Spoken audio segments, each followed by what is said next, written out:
Assalamualaikum warahmatullahi wabarakatuh. Alhamdulillahirabbil alamin wassalatu wassalamu ala asrofil anbiya'i wal mursalin wa ala alihi washabbihi rasulillahi ajmain. Bersyukur kita hari Allah Subhanahu wa taala pada hari ini Sabtu 27 Februari 2021 kita masih diberikan kesehatan, kesempatan dan kekuatan, alhamdulillah.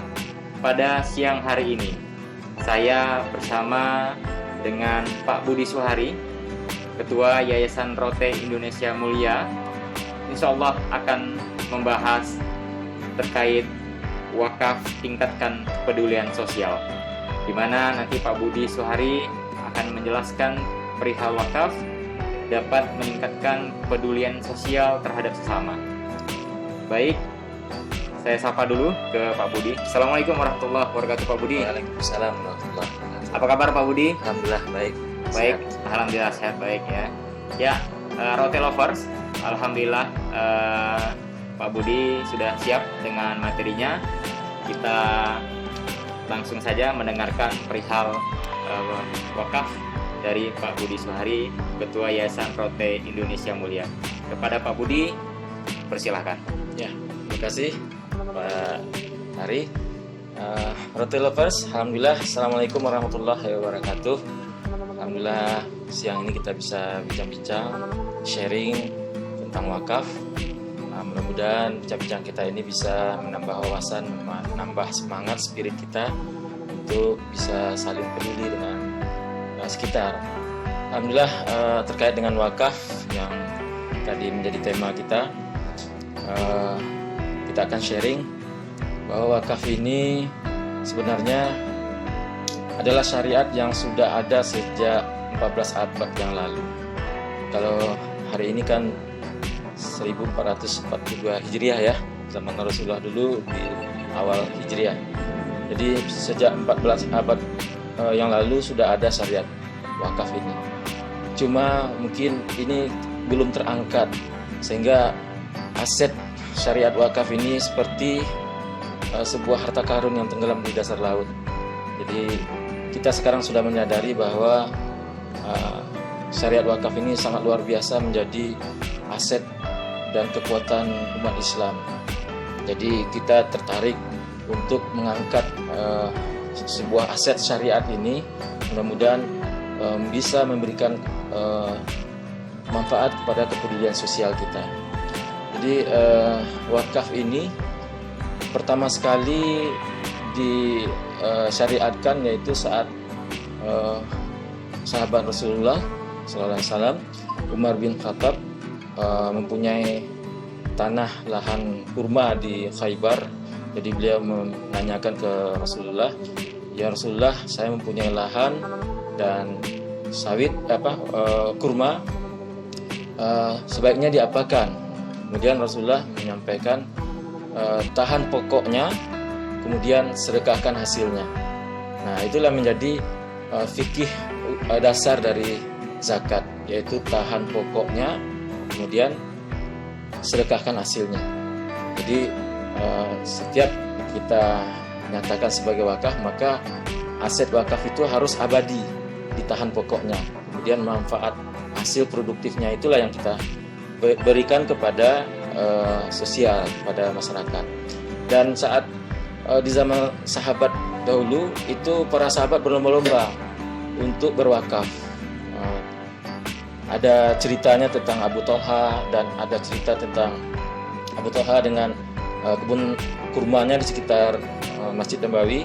Kemudian Utsman bin Affan tentang sumur wakafnya yang sampai hari ini sumur itu tetap berproduksi, dan dari manfaatnya itu sudah berkembang menjadi aset properti, kebun dan segala macam, sehingga bertumbuh dalam rekening yang sampai hari ini rekening Utsman bin Affan masih ada di sebuah bank di Arab Saudi.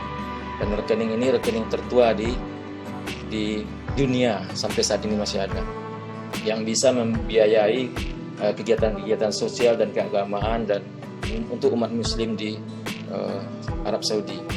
Nah, apa beda wakaf dengan zakat, infak, sedekah?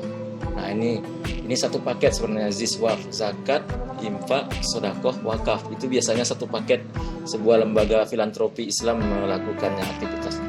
Tetapi zakat, infak, sedekah, wakaf itu berbeda fikihnya masing-masing.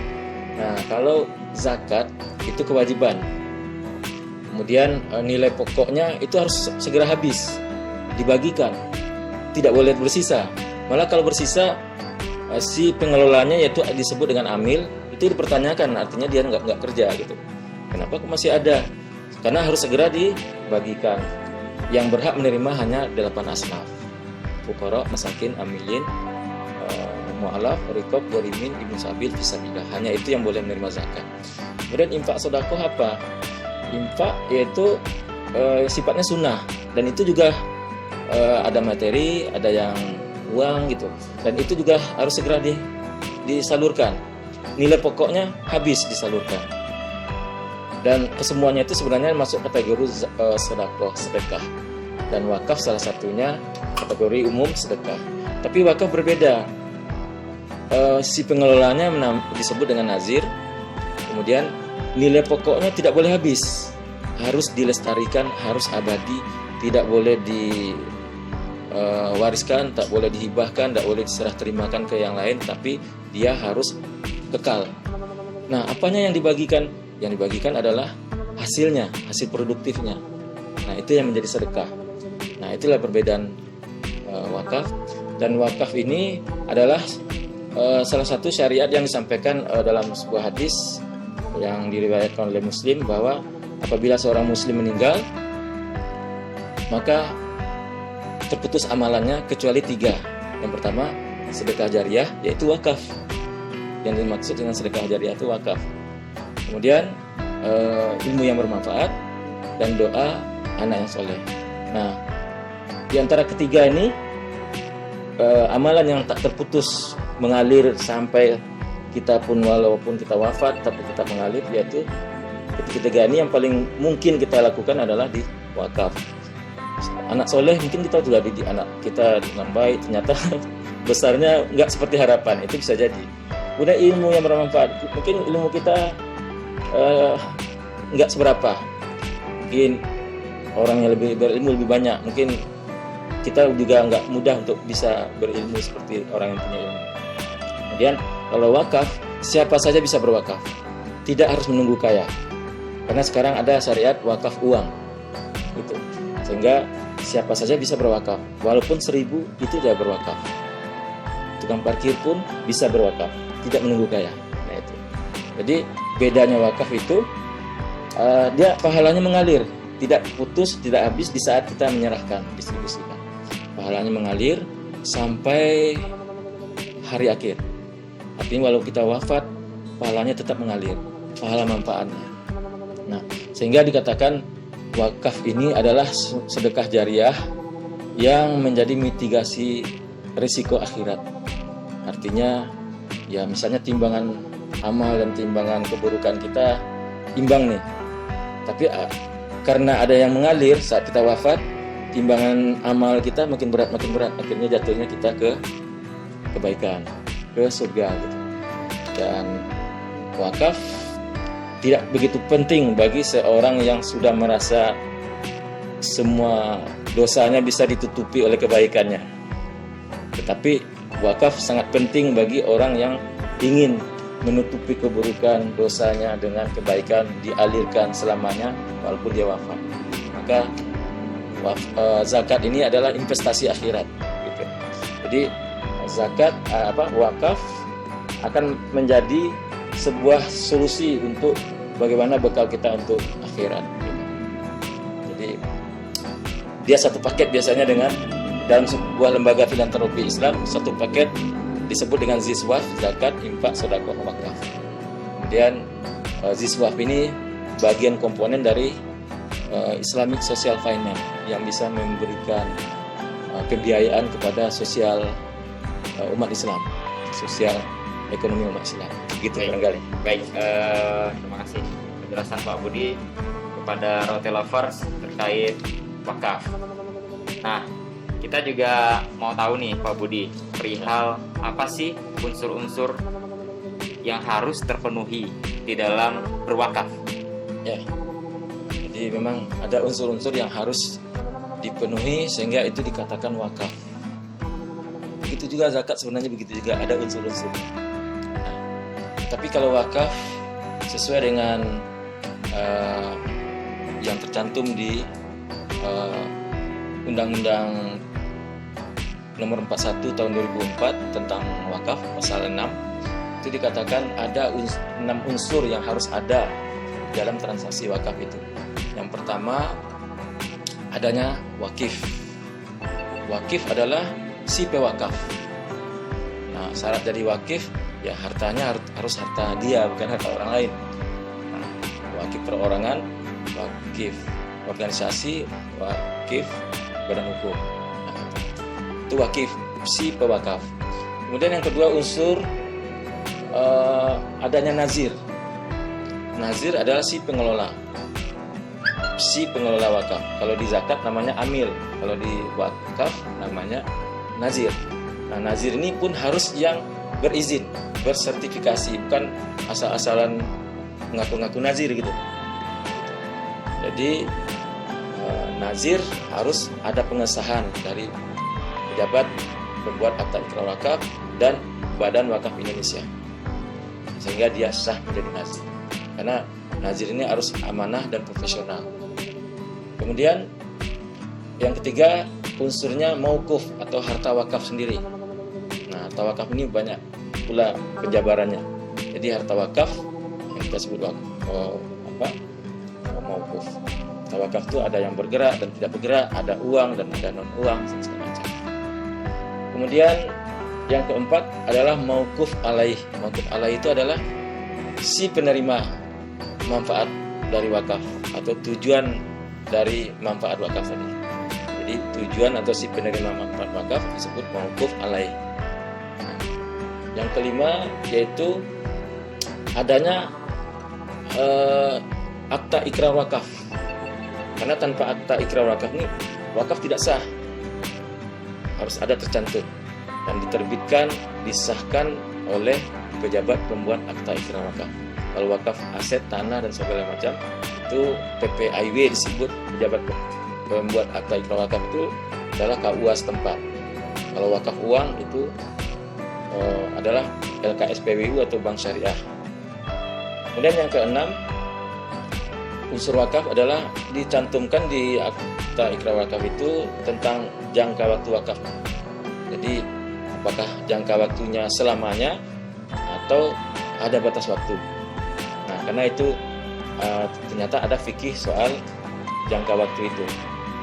Tapi secara umum wakaf itu adalah abadi selamanya.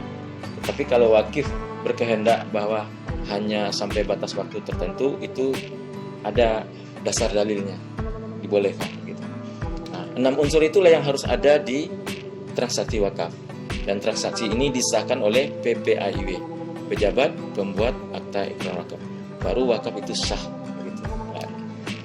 Baik, Roswell Lovers, jadi ada 6 ya unsur-unsur yang harus terpenuhi di dalam berwakaf. Yang selanjutnya gini Pak Budi, sejauh ini yang di Indonesia atau khususnya di Pekanbaru, bagaimana potensi wakaf yang ada di Indonesia umumnya, khususnya di Pekanbaru untuk meningkatkan sosial kita yang lebih baik? Nah, baik. Secara umum literasi tentang wakaf, sebagaimana saya sampaikan di awal bahwa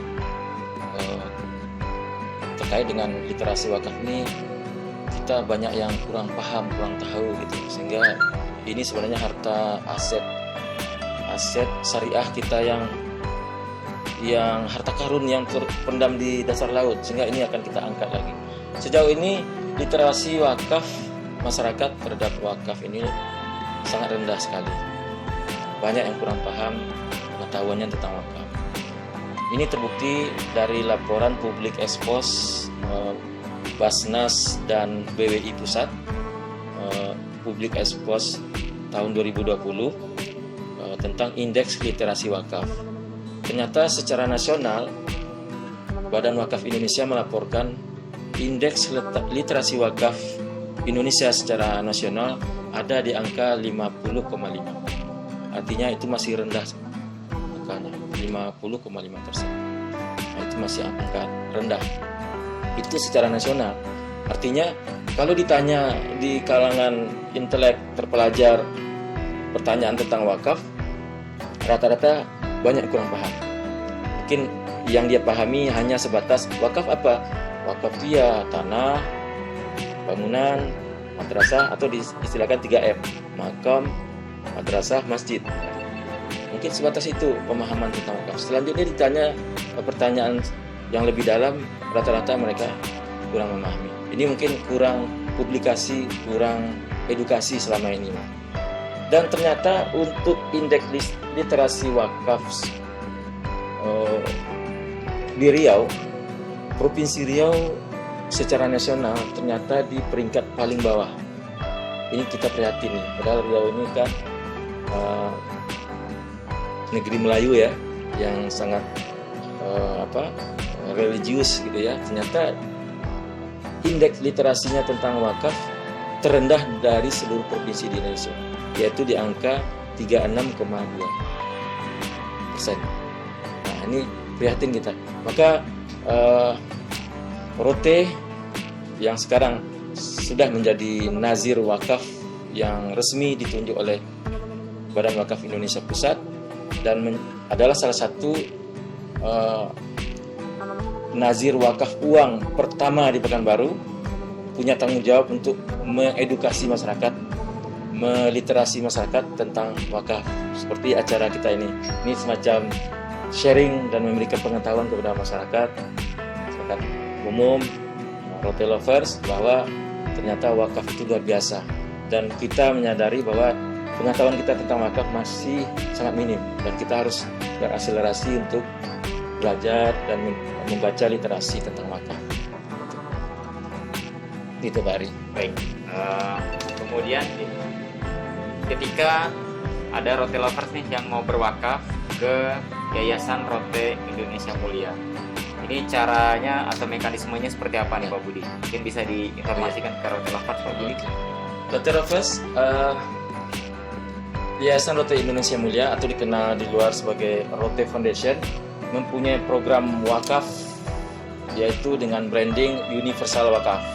Universal Wakaf, dan lembaga kita ini sudah mendapat sertifikat sebagai Nazir Wakaf Nasional, Nazir Wakaf Uang, yang mendapat sertifikat langsung dari Badan Wakaf Indonesia Pusat dan pertama di Pekanbaru. Dan kita menghimbau untuk kita sama-sama, ayo jangan ketinggalan untuk mitigasi risiko akhirat dan berbagi kepedulian sosial untuk berwakaf. Nah, jadi wakaf ini ada dua macam, yaitu wakaf aset dan wakaf uang, wakaf harta bergerak dan wakaf harta tidak bergerak. Nah, kalau wakaf aset, tinggal sampaikan, hubungi Rote Foundation bahwa sampaikan niat wakafnya, maka kita akan proses secara legal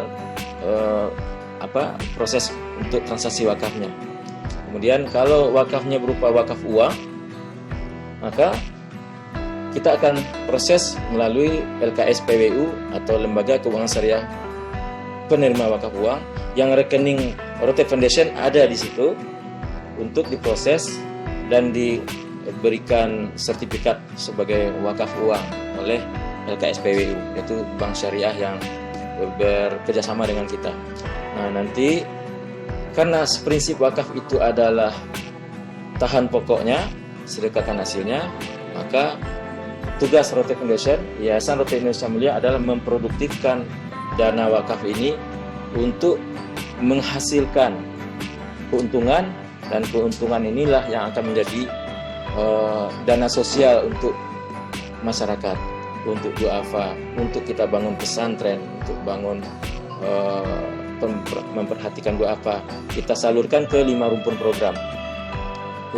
Program kemanusiaan, program kesehatan untuk duafa, program ekonomi untuk duafa, memberikan modal untuk usaha kecil, UMKM, kemudian pendidikan, program pendidikan dan program dakwah. Program pendidikan kita membantu du'afa untuk uang sekolahnya yang terlantar, anak yatim dan anak yatim piatu.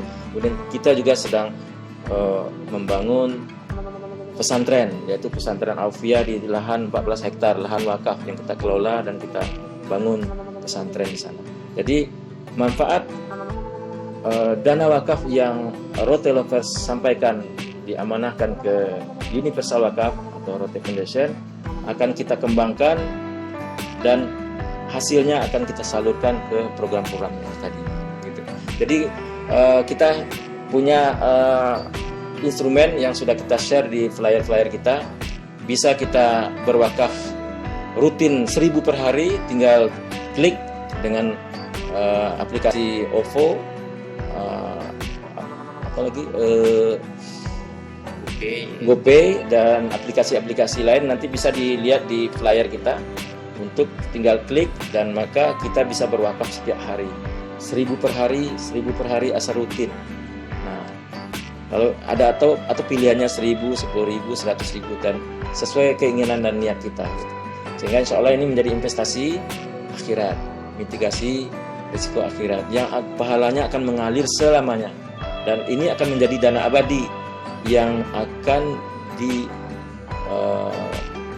dikelola oleh Yayasan Rote Indonesia Mulia di bawah pengawasan Badan Wakaf Indonesia. Baik, jika Rote Lovers ingin tanya-tanya lebih jauh perihal wakaf, dapat lihat di bawah ini ya. Jangan lupa follow Instagramnya Yayasan Rote Indonesia Mulia atau @rote_foundation, dan juga Instagramnya Rote Bakery, @rotebakery. Baik, Rote Lovers, kita sudahi pada hari ini. Kami mengucapkan terima kasih banyak atas kehadiran Pak Budi Suhari selaku pemateri profesional Badan Wakaf. Jadi dari Rote Foundation, mudah-mudahan kita selalu sehat walafiat. Kami dari Rote Bakery juga selalu mengingatkan kepada Rote Lovers selalu mencuci tangan, menjaga jarak, dan menggunakan masker dimanapun berada. Kami sudahi. Wabillahi taufiq wal hidayah. Wassalamualaikum warahmatullahi wabarakatuh.